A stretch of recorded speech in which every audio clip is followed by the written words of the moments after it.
எல்லாருக்கும் வணக்கம். நீங்க கேட்டுட்டு இருக்கிறது பிலிவ் இன் டைம். இது ஒரு தமிழ் பாட்காஸ்ட் சேனல்.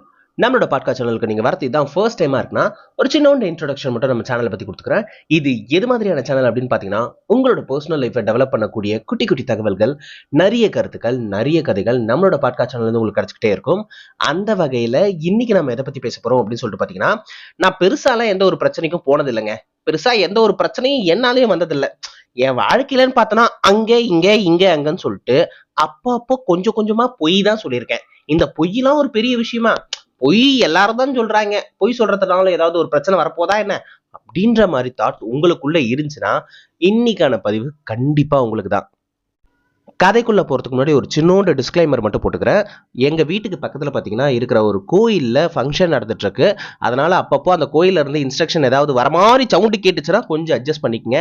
என்னதான் கதவு சாத்தி ஜன்னலை சாத்தினாலும் முதல் தெருவை சேர்ந்த மூர்த்தி அவர்கள் கோயில் நிர்வாகத்திற்கு 500 ரூபாய் நன்கொடை அளித்துள்ளார். அன்னார் குடும்பத்தாருக்கும் கோயில் நிர்வாகத்தின் சார்பாக நன்றியை தெரிவித்துக் கொள்கிறோம்.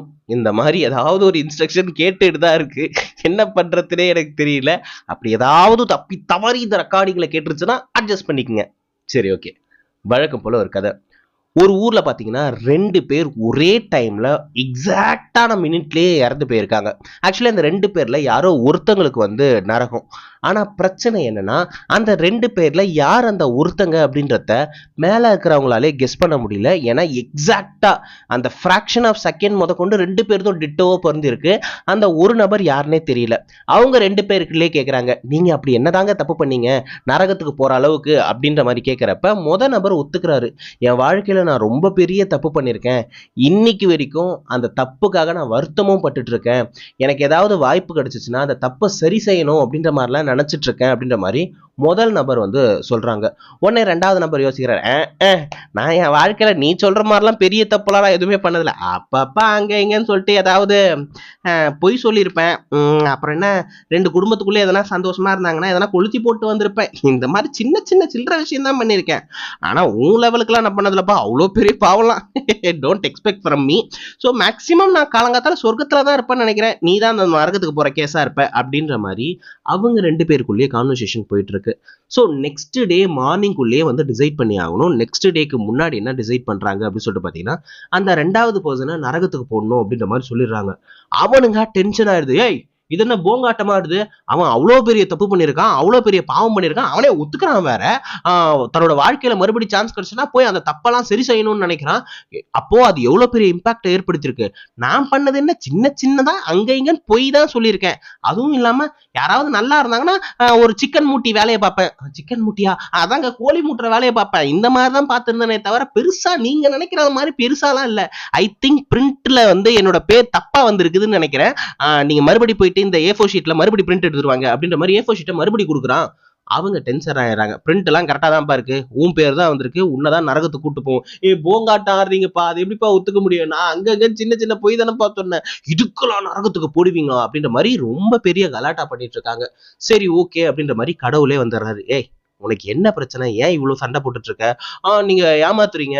அவன் பண்ண தப்ப நீங்க மறைச்சிட்டு நான் பண்ண சின்ன தப்புக்கே என்ன நரகத்துக்கு போடுறீங்க, நான் இதெல்லாம் ஒத்துக்க முடியாது அப்படின்ற மாதிரி கடவுள்கிட்டயே அவன் ஆர்கியூ பண்ணிட்டு இருக்கான். சரி, ஓகே, நான் உனக்கு ஒரு வாய்ப்பு தரேன். நீ என்ன பண்ற, கீழே பூலோகத்துக்கு போ. பூலோகத்துக்கு போயிட்டு அங்க இருக்குது பத்தியா ஒரு கிணறு இருக்குது, அந்த கிணறுக்குள்ள குதி. கிணறுக்குள்ள குதிக்குவா? செத்து போயிடுவேனே. டேய், நீ நேத்தே செத்துட்டியடா. ஆமால, நேத்தே செத்துட்டல. மறுபடி போ, அந்த கிணத்துக்குள்ள குதி. குதிச்சு அதுக்குள்ள இருக்கிற சின்ன சின்ன கல்லா பொறுக்கி எடுத்துட்டு வா, சரியா அப்படின்ற மாதிரி சொல்லி அனுப்பிச்சிடுறாரு. அதே மாதிரி அந்த நபர் இருப்பாரு பாத்தீங்களா, அவரை கூப்பிட்டு, இங்க வா, நீ என்ன பண்ற, அந்த கிணத்துக்கு பக்கத்திலே பார்த்தனா பெரிய பெரிய கல்லா இருக்கு. அதுல இருக்கிறதுலயே ரொம்ப பெரிய கல்லா பார்த்து, நல்லா பெரிய சைஸ் பாறையா பார்த்து தூக்கிட்டு வா போ அப்படின்ற மாதிரி நபரையே அனுப்பிச்சிடுறாரு. இப்ப அந்த 2 பேரும் அந்த கிணத்துக்கு பக்கத்துல போறாங்க. போன மாதிரி அந்த 2வது நபர் உள்ள குதிச்சு குட்டி குட்டி கல்லெல்லாம் பொறுக்க ஆரம்பிச்சிட்டாரு. அதே மாதிரி அந்த நபர் எல்லா கல்லையும் பார்த்து பார்த்து அதுல இருக்கிறதுலே பெரிய பாறையா பார்த்து தூக்கிட்டாரு. தூக்கிட்டு மேலேயே வந்துட்டாரு. மேல வந்த உடனே கல்லை செக் பண்ணி பாக்குறாங்க. நல்ல பெரிய பாறை தான்ப்பா, அதை இங்கிட்டு வை அப்படின்ற மாதிரி வைக்கிறாங்க. அந்த 2வது நபர் குச்சாரு பாத்தீங்களா, அவரு என்ன பண்றாரு, அந்த சின்ன சின்ன கல்லெல்லாம் பொறுக்கிட்டு அவரும் ஒரு வழியா மேல சேர்ந்துறாரு. இங்க பாருங்க எவ்வளவு கல்லு பொறுக்கி இருக்கன்ட்டு. சரி, நரகத்துல இருந்து என் பேர் அடிங்க, நீங்க சொன்னதெல்லாம் பண்ணிட்டேன் பாருங்க அப்படின்ற மாதிரி இப்ப கடவுள்கிட்ட வந்து சொல்றாரு. ஏய், சொன்னதெல்லாம் பண்ணிட்டியா? நான் என்ன சொல்லி முடிக்கவே இல்லடா. சொல்லி முடிக்கலையா? சரி சொல்லுங்க, வேற என்ன பண்ணணும் அப்படின்ற மாதிரி அந்த 2வது பர்சன் கேட்டுக்கிட்டே இருக்கிறாரு. சரி ஓகே, இப்ப நீங்க எடுத்த இடத்துல எடுத்துட்டு போய் வச்சிருங்க அப்படின்ற மாதிரி சொல்றாங்க. முதல் நபர் டக்குன்னு எடுத்துட்டு போயிட்டு அவர் கல்லு எங்க இருந்து எடுத்தாலோ, அது பெரிய கல்லு, அதை எங்க இருந்து எடுத்தாரோ அதே இடத்துல வச்சிடுறாரு. இவன் திருத்துன்னு முழிச்சு நிக்கிறான். ஏன்டா முழிக்கிற? இல்ல, தண்ணிக்குள்ள சின்ன சின்ன கல்ல எடுத்துட்டு வந்தப்ப எனக்கு ஓகே, மறுபடியும் அதே கல்ல அதே இடத்துல வைக்கணும்னா அது எப்படி சாத்தியம்? தண்ணிக்குள்ள குதிக்கணும், உள்ள போய் அந்த சின்ன சின்ன கல்லு எந்த இடத்துல இருந்துச்சுன்னு எனக்கு ஞாபகம் இருக்காதே, நான் எப்படி அதை பண்ண முடியும் அப்படின்ற மாதிரி முடிச்சிட்டு இருக்கப்ப இப்ப தெரியுதா, நீ பண்ணது சின்ன சின்ன தப்பு, அதாவது சின்ன சின்ன பொய்யாவே இருந்தாலும் அது உன் வாழ்க்கையில பாதிச்சா இல்லையான்னு தெரியல, ஆனா உன்னை சுத்தி இருக்கிற பல பேர் வாழ்க்கை உன்னோட அந்த சின்ன பொய்யால மாறி இருக்கு. உன்னை சுத்தி இருக்கிறவங்களோட வாழ்க்கையில ஏகப்பட்ட விஷயங்கள் அவங்க சாதிச்சிருக்க வேண்டியது, ஆனா நீ சொன்ன சின்ன சின்ன சில்லற பொய்யால பல பேரோட வாழ்க்கை இங்க தலைகீழா மாறி இருக்கு. அதனால உனக்கு நரகம் தான் கன்ஃபார்ம் அப்படின்ற மாதிரி சொல்லி இந்த 2வது நபரை நரகத்துல போட்டுறாங்க. ஏய், இப்பயே நிப்பாட்டு இந்த கதையை, என்னதான் இப்ப நீ சொல்ல வர அப்படின்ற மாதிரி நீங்க கேட்டீங்கன்னா, எஸ், உண்மையிலே பல பேர் அவங்க சொல்ற பொய்யால என்ன ஆயிட போகுது, இதனால என்ன வந்துட போகுது, இப்படிதான் ஜப்பான்ல ஒரு விஷயம், இப்படிதான் வந்து நான் ஓமன் போறப்போ ஒரு விஷயம் நடந்துச்சுன்னு சொல்லிட்டு வாயில வந்தவெல்லாம் அடிச்சு விடுறாங்க. ஆக்சுவலி ஒரு விஷயம் தெரிஞ்சா பேசுங்க, அப்படி இல்லையா தெரிஞ்சுட்டு வந்து பேசுங்க, சும்மா தெரிஞ்ச மாதிரிலாம் பேசாதீங்க. இப்போ உங்களையே நம்புற ஒரு கூட்டம் இருக்கு, அந்த கூட்டத்துக்கிட்ட நீங்க எதை சொன்னாலும் அவங்க நம்புறாங்கன்னா அதுக்காக எதை வேணாலும் சொல்லலாம் அப்படின்றதுலாம் அர்த்தமாயிடாது. அவங்க உங்க மேல நம்பிக்கை வச்சிருக்காங்கன்றது தான் அர்த்தம். அதுக்கு நீங்க லாயலா இருக்க வேண்டியது உங்களோட கடமையும் கூட.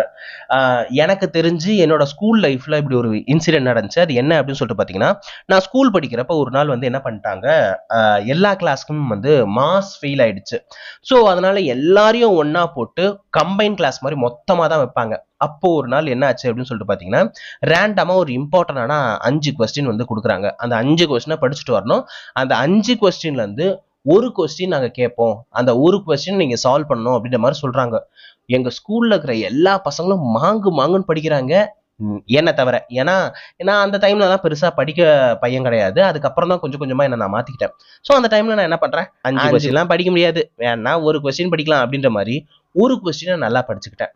அன்னைக்கு அந்த எக்ஸாக்ட் டே வர்றப்ப என்னாச்சு, எத்தனையோ பேர் உட்காந்துருக்காங்க, அவங்களெல்லாம் விட்டுட்டு என்ன மட்டும் எழுப்புறாங்க. இங்க வா, சாக்கு, இந்த கொஸ்டின் போய் போடு அப்படின்ற மாதிரி ஒரு கொஸ்டினை என்கிட்ட சொல்றாங்க. சர்ப்ரைஸான விஷயம் என்ன அப்படின்னு சொல்லிட்டு பாத்தீங்கன்னா, நான் ஒரே ஒரு கொஸ்டின் படிச்சுட்டு போனேன்னு சொன்ன பாத்தீங்களா, அந்த ஒரு கொஸ்டின் தான் அவங்க அன்னைக்கு கேட்டது. எனக்கு சந்தோஷம் தாங்கலப்பா, அப்பாடா 5 கொஸ்டின் படிக்காம கரெக்டா அந்த ஒரு கொஸ்டின் படிச்சோம், அந்த ஒரு கொஸ்டின் தான் கேட்டிருக்காங்க அப்படின்ற மாதிரி போர்ட்ல எக்ஸாக்டா போட்டு சால்வ் பண்ணிட்டேன். எல்லாரும் பயங்கரமா கிளாப்பு. எங்க டீச்சர் வந்து ரொம்ப சந்தோஷப்பட்டு அவங்க போயிட்டு அனௌன்ஸ் பண்றாங்க, இந்த மாதிரி இப்படி இருக்கிற நான் மட்டும்தான் வந்து அடுத்தடுத்து நல்லா இம்ப்ரூவ் ஆகிட்டே இருக்கான், அவன் வந்து எங்களோட வார்த்தையில வந்து ரொம்ப கேர் எடுத்து அவன் ப்ரிப்பேர் பண்ணியிருக்கான், ப்ராக்டிஸ் பண்ணியிருக்கான், அதனால மட்டும்தான் அது எக்ஸிக்யூட் ஆயிருக்கு, அவனை மாதிரி நீங்களும் இருக்கணும் அப்படி இப்படின்னு சொல்லிட்டு, இந்த பாராட்டுக்கெல்லாம் காரணம் நான் இல்ல, அவரு அப்படின்ற மாதிரி என்னை பத்தி ஓவர் பில்டப் பண்ணிட்டு இருக்காங்க அந்த டீச்சர். எனக்கு அந்த இடத்துல சந்தோஷமா தானே இருந்திருக்கணும், ஆனா சந்தோஷமா இல்லவே இல்லை, செம்ம கில்ட்டா இருக்கு. ஏன்னா அந்த டீச்சர் என்னை நம்பி இருக்காங்க. நான் என்ன பண்ணிருக்கேன், அந்த 5 கொஸ்டின் ரேண்டமா ஒரு கொஸ்டின் படிச்சுட்டு போனதால அதே கொஸ்டின் வந்ததால அன்னைக்கு நான் சால்வ் பண்ணிட்டேன். இன்கேஸ் வேற ஏதாவது கொஸ்டின் கேட்டிருந்தாங்கன்னா அந்த பொய் சொன்னது என்ன துரத்துக்கிட்டே இருக்கு, எனக்கு ஒரு மாதிரி இருக்கு. என்ன பாராட்டுறது எனக்கு சந்தோஷமா இருந்தாலும் அந்த பாராட்டுக்கு நான் தகுதியான நபரா இல்லையான்ட்டு எனக்குள்ளார ஒருத்தர் இருந்துகிட்டு கதவை தட்டிக்கிட்டே இருக்கான். டே இல்லன்னு சொல்றான்ட்டு சொல்லவும் முடியாம மெல்லவும் முடியாம அவஸ்தைப்படுறேன்டா சாரி அப்படின்ற மாதிரி ஒரு சூழ்நிலை. அந்த நாளுக்கு அப்புறம் நான் முடிவு பண்ணது என்ன அப்படின்னு சொல்லிட்டு பாத்தீங்கன்னா, எந்த ஒரு பொய்யை சொல்லி எந்த ஒரு பொய்யால நான் வந்து கைத்தட்டு வாங்கணும், அது வந்து கைத்தட்டே கிடையாது. நான் இதே மாதிரி இன்னொரு விஷயம் பண்ணி உண்மையா அந்த கிரெடிட்டுக்கு 100% லாயலா இருக்கிற மாதிரி ஒரு விஷயம் பண்ணதுக்கு அப்புறம் தான் அந்த பாராட்டை நான் ஏத்துப்பேன் அப்படின்ற மாதிரி மைண்டுக்குள்ள வச்சுக்கிறேன். அதுக்கப்புறம் என்ன அனௌன்ஸ் பண்றாங்க அப்படின்னு சொல்லிட்டு பாத்தீங்கன்னா, ஒவ்வொருத்தரா வந்து பர்ஃபார்மன்ஸ் பண்ண அந்த கம்பைன் கிளாஸ்ல இருந்து கொஞ்சம் கொஞ்சமா வெளியே வந்துட்டு எங்களுக்குன்னு சொல்லிட்டு செப்பரேட் கிளாஸ் ஒன்று ரெடி ஆகுது. அந்த டர்ன்ல என்னையும் அந்த நேம்ல வந்து போட்டிருந்தாங்க. அந்த டைம்ல என்னோட பேர் வந்து எடுத்துருங்க, நான் மறுபடி இங்கே இருக்கிறேன் அப்படின்ற மாதிரி சொல்லி உண்மையா ஒரு வாட்டி பர்ஃபார்மன்ஸ் பண்ணதுக்கு அப்புறம் நானா சந்தோஷமா வெளியே வந்தேன். இதை ஏன் சொல்றேன் அப்படின்னு சொல்லிட்டு பார்த்தீங்களா, ஸோ இந்த பாட்காஸ்ட் மூலமா நான் என்ன தெரிவிக்க விரும்புறேன் அப்படின்னு சொல்லிட்டு பார்த்தீங்கன்னா, பொய் என்னைக்குமே ஒரு நிரந்தர தீர்வா இருக்கவே இருக்காது. அது ஒரு சின்ன தீர்வு, அதுவும் அந்த மொமெண்ட்டுக்கான தீர்வு மட்டும்தான். ஸோ அதனால நீங்க தயவு செஞ்சு உங்களோட வாழ்க்கையில அந்த பொய்யை வச்சு சாதிச்சிடலாம், பொய்யால நம்ம ஒரு விஷயத்த வந்து மாத்திரலாம் அப்படின்ற மாதிரி எப்பவுமே நினைக்கவே நினைக்காதீங்க. ஐ ஹோப் இன்னைக்கான இந்த பதிவு கண்டிப்பா எல்லாருக்கும் பயனுள்ளதா இருக்கும் நான் நினைக்கிறேன், நம்புறேன். என்னப்பா அதுக்குள்ள பாட்காஸ்ட் முடிச்ச, வேற என்னங்க பண்றது, சுத்தி சுத்தி அண்ணாருக்கும் அன்னார் குடும்பத்தாருக்கும் இந்த வாய்ஸே எனக்கு கேட்டுட்டு இருக்கு. அதனால என்னால வந்து ப்ராப்பரா அந்த வாய்ஸ் இல்லாம இது ரெக்கார்ட் ஆதா இல்லையான்னு கூட எனக்கு தெரியல. ஐ ஹோப் இன்னைக்கான இந்த பதிவு கண்டிப்பா எல்லாருக்கும் பயனுள்ளதா இருக்கும் நான் நினைக்கிறேன், நம்புறேன். இன்னொரு நாள் இன்னொரு நல்ல கதையோடும் கருத்தோடும் கண்டிப்பா நான் உங்களை வந்து சந்திக்கிறேன். அதுவரை உங்களிடமிருந்து விடைபெறுவது நான் மட்டும்தான். நன்றி.